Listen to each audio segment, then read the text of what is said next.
كيف تكفرون بالله وكنتم أمواتا فأحياكم ثم يميتكم ثم يحييكم ثم إليه. بات یہ چل رہی تھی كيف تكفرون بالله، تم کیسے انکار کرو گے اللہ کا، مکہ والوں یا اس کے علاوہ دوسرے لوگ، اور تم مردہ تھے، پھر ہم نے تم کو زندہ کیا. اموات یہ موت کی جمع ہے. حیثیت کے نہ ہونے کو موت کہتے ہیں. اس کی حیثیت کچھ نہ ہو، بالکل ختم، اس کو موت کہتے ہیں. اور اس کے مقابل کی جو صفت ہے اس میں وجود بخش دیا جاتا ہے. حیثیت ہوتی ہے اس کو حیات کہتے ہیں، زندگی کہتے ہیں. بعض لوگوں نے اس کے اوپر اشکال کیا ہے، اور اشکال یہ کیا ہے کہ دیکھیے کہ پنرجنم کا وعدہ جو ہے وہ اسلام کے اندر بھی ہے. حالانکہ مدعا یہ ہے کہ اسلام جو ہے وہ پنرجنم کا قائل نہیں ہے، یعنی دوبارہ جنم. اسلام میں بات یہ ہے کہ انسان زندگی میں ایک مرتبہ اس کو موقع دیا گیا ہے اور پھر وہ اس کو یہاں سے جانا ہے. انہوں نے کہا دیکھو اس میں کہا ہے اللہ نے کہ کیسے تم انکار کرو گے. کیف تکفرون باللہ وکنتم امواتا، دیکھو پہلے تم کیا تھے، مردہ تھے، فاحیاکم تم کو زندہ کیا، ثم یمیتکم پھر تم کو ماریں گے، ثم یحییکم ثم الیہ ترجعون، ثم یحییکم ثم الیہ ترجعون، یعنی کہ پھر تم کو دوبارہ. تو وہ کہتے ہیں دیکھیے تو یہ جو اشکالات ہیں یہ پرانے عربی کے قواعد سے واقف کے نہ ہونے کی وجہ سے. میں نے عرض کیا تھا پہلے ایک مرتبہ کہ جو حروف عاطفہ ہے عربی کے اندر، ایک تو فا ہے اور ایک ثم ہے. فا اور ثم میں فرق یہ ہے کہ فا جو حروف عاطف ہے وہ جب آتا ہے تو اس کا مطلب ہوتا ہے کہ فوراً کوئی بات نہیں، مطلب راشد آیا، اس کے فوراً بعد پیچھے خالد آیا تو کہیں گے فخالد، فوراً بعد حامد آیا تو کہیں گے فحامد.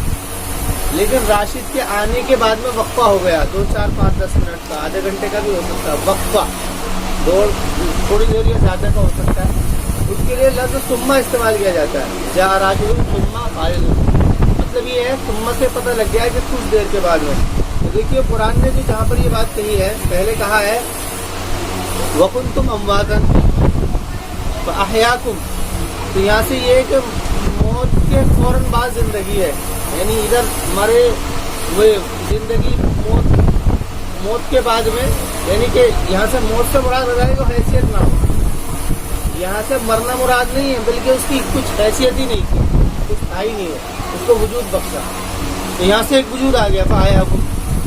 اس کے بعد میں پھر ثم کا لفظ ہے. ثم کا مطلب یہ ہے کہ ایک وقفہ ہے بہت بڑا. اور وہ وقفہ کون سال کی زندگی کا ہے؟ وہ 40 سال بھی ہو سکتا ہے، 60 سال بھی ہو سکتا ہے، وہ 2 4 سال بھی ہو سکتا ہے، 2 سال بھی ہو سکتا ہے، جیسے کہ لوگوں کی زندگیاں ہوتی ہیں. ثم یمیتکم، اس کے بعد میں پھر ایک وقفہ ہے بہت بڑا. وہ وقفہ کتنا ہے؟ قیامت تک کا. اس کے لیے ہے کہ ثم یحییکم، اور اس لیے اس کے بعد میں فرمایا ثم الیہ ترجعون، یعنی وہاں زندہ ہونے کے بعد میں تم کو اللہ کی طرف لوٹا دیا جائے. تو یہ ثم اور فا کے اگر فرق کو سمجھ لیا جائے تو وہ اشکال ختم ہو جاتا ہے. هو الذی خلق لکم ما فی الارض جمیعا ثم استوى الی السماء فسواہن 7 سماوات. وہ ذات ہے جس نے تمہارے لیے زمین کو پیدا کیا ہے اور جو کچھ اس میں ہے سب کو پیدا کیا ہے تاکہ تم اس کا فائدہ اٹھاؤ اور اس سے تم جو بھی تم کو ہو سکے. ثم استوى الی السماء، اور پھر وہ سیدھا ہو گیا آسمان کی طرف. ایک سوال یہ ہے کہ اللہ رب العزت کو لے کر کے جو علم الکلام کے اندر بحث چلی ہے، علم الکلام کے متعلق بتایا تھا کہ علم کلام جتنا بھی بحث کرتا ہے وہ ذات عالی سے بات کرتا ہے، ذات عالی اور صفات عالی کے اوپر بحث کرتا ہے. تو فلسفیانہ بحثوں کے اندر ایک بحث یہ بہت زیادہ معرکۃ الآراء بحث ہے، یعنی اس میں زیادہ باتیں چلتی رہتی ہیں کہ اللہ کی ذات کہاں پر ہے، اللہ کی ذات کہاں پر ہے، کہ وہ کس جگہ پر ہے، اس کے لیے کیا جگہ ہے کہ جہاں پر وہ ہے اس وقت میں. تو کچھ لوگوں نے اس آیت کی بنیاد پر یہ بات کہی ہے کہ اللہ جو ہے وہ آسمان کے اوپر ہے. دو خیال ہے، دو نظریات ہیں. ایک نظریہ تو ان لوگوں کا ہے جنہوں نے بات کہی ہے کہ اللہ تعالیٰ ہر جگہ پر ہے، اوپر بھی ہے، نیچے بھی ہے، دائیں بھی ہے، بائیں بھی ہے، ہر جگہ پر ہے. ایک خیال ان لوگوں کا ہے جنہوں نے کہا ہے کہ نہیں، کہ اللہ ہر جگہ نہیں ہے، بلکہ اللہ تعالیٰ آسمان کے اوپر ہے، 7ویں آسمان کے اوپر ہے.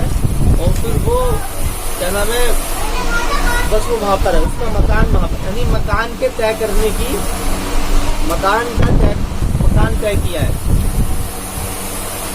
لیکن یہ بات جو ہے، یہ بات پہلے آ گئی تھی کہ ذات عالی کے لیے کوئی مثل نہیں ہے. تمثیلاً کسی بھی بات کو سمجھنے کے لیے، متشابہات کو سمجھنے کے لیے، یہ متشابہات میں سے متشابہات سمجھنے کے لیے تمثیل کا طریقہ اختیار کیا جاتا ہے.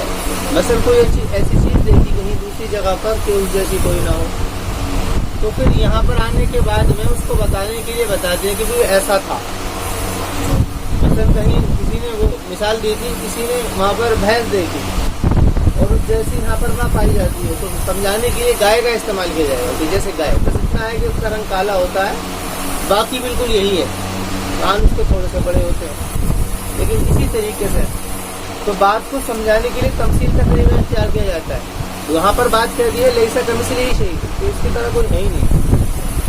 تو یہ متشابہات آیت میں سے، میرے خیال میں یہ دونوں نظریات پر غور کرنے کی ضرورت ہے.